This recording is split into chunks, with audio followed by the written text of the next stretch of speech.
Brandy అంటే luxury drink అనుకుంటున్నారు కదా, కానీ దీని పేరు అర్థం బ్రంట్ వైన్ అని మీకు తెలుసా? 16వ శతాబ్దంలో యూరప్లో వైన్ను షిప్లో ఎగుమతి చేసేవారు.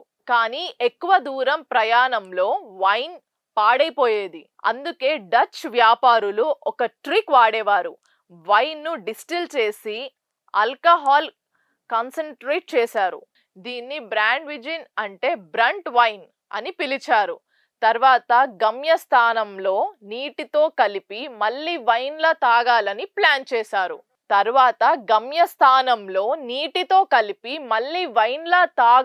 ప్లాన్ చేశారు.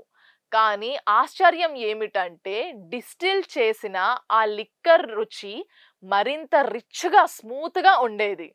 అప్పటి నుంచి బ్రాండీ ఒక ప్రత్యేకమైన డ్రింక్గా మారింది. కాలక్రమేణా ఫ్రాన్స్లోని కాగ్నాక్, ఆర్మాగ్నాక్ లాంటి ప్రాంతాల్లో బ్రాండీకి లగ్జరీ టచ్ ఇచ్చాయి. అంటే బ్రాండీ అనేది ఒక ట్రిక్ నుంచి పుట్టిన నేడు లగ్జరీ సింబల్ అయ్యింది. మరి మీరు బ్రాండీ తాగితే కాగ్నాక్ ఇష్టమా లేక క్లాసిక్ బ్రాండీ?